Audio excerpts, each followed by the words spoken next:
I just want to share with you a very interesting information. We all of us have, Dr. Goldberg's point among others is that money tells us a lot about who we are. Exactly. It's an interesting psychological vehicle for studying. It may be the deepest, it may tap the deepest levels of the personality and tell the deepest truths, and yet we don't look at it and we don't recognize it. Okay. The salaries, we do know some salaries of people who work within our society. Public servants, for example.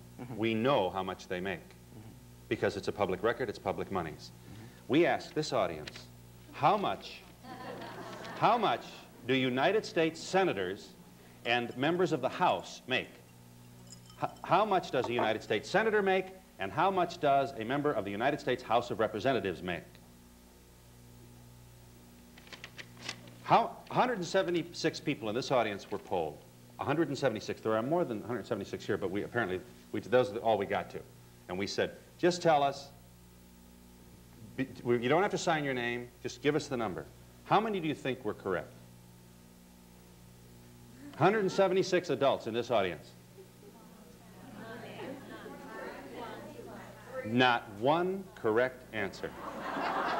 Nobody in this audience knows how much a United States senator makes. Now, these are the people who complain about government spending. It's wasteful. Let's throw the bums out.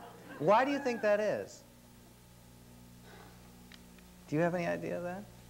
I think there's a general boredom with civics. Now, let me ask you this. Let me ask you this, Phil. If this was an all, this is not to be sexist, if this was an all-male audience, because I think there's about, what, 90% women here? Yes. If this was an all-male audience and you asked them how much senators and congressmen make, do you think you'd also find that statistic? Or is it possible that particularly a traditionally raised woman does not preoccupy herself with issues of salaries? Well, I hope you're wrong. I don't know. I'm wondering, what do you think, if this audience was all male, do you think you would have gotten a different response?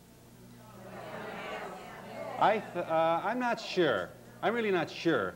I'll tell you what, now that we've whetted your appetite, we're going to show you that. Ronnie, let's break here because we're long in this opening. But we'll stay up here, and I want to show you, how much does the president make? Do you know? 100,000? 200,000? 155,000. Sold to the man in the gray coat. I want to show you, and we'll do that. We're going to show you how much your public servants earn. It's your money. If you don't care, that's your business. We're talking about money. The book is titled Money Madness. Its co-author is Dr. Herb Goldberg, who wrote this in the company of Robert T. Lewis, who's, I should say, Dr. Goldberg is a professor of psychology at Cal State University in Los Angeles. And Dr. Lewis and I have sort of shared an office there for 13 years, so it's kind of an exciting I said experience. guilt and didn't let you pursue it. You know what drives me crazy? Here in Chicago, once a month it seems, if you're at a stoplight, they come up to your car and they have orange jackets on so they won't be hit by cars, you know, the kind that construction workers wear. And they have a little can in their hand, right? And little bags of peanuts. And on this banner it says, crippled kids. And they come up and they knock on the window of your car. And when I sit in my car and they do that to me, I summon all the courage in my body and I look through the window and I go, but I feel guilty.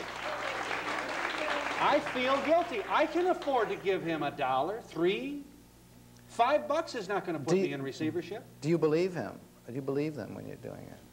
I believe that the person out there with the can and most of the people behind the effort are well motivated.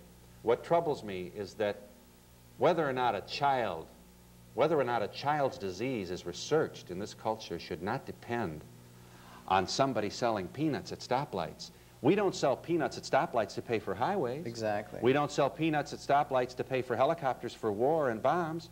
Crippled children, we have to go door to door. We have bike-a-thons, exactly. walk-a-thons. It seems to me that we've got a exactly. reverse sense of priority in this. It's very manipulative to get you in that vulnerable spot when you're there concentrating on your driving. And if you have, please God forbid, but if you have a child who's born with a birth anomaly, if his disease, his malfunction should be researched and money should be provided for that child by virtue of his being born in this country. Exactly. Not because a celebrity was able to manipulate 200 general managers across the country into a telethon. What happens if there's no celebrity for your kid's illness? I get going on this. I got to stop preaching.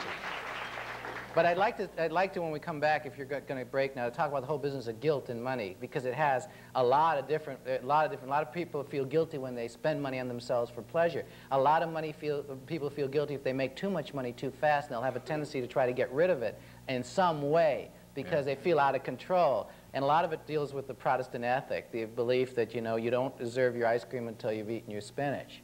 And that easy money is dirty money. Yeah. And also money spent in kind of a wasteful way, which means for pleasure, it makes some people feel guilty. Herb Goldberg, money, what do you think? We hope you'll join us.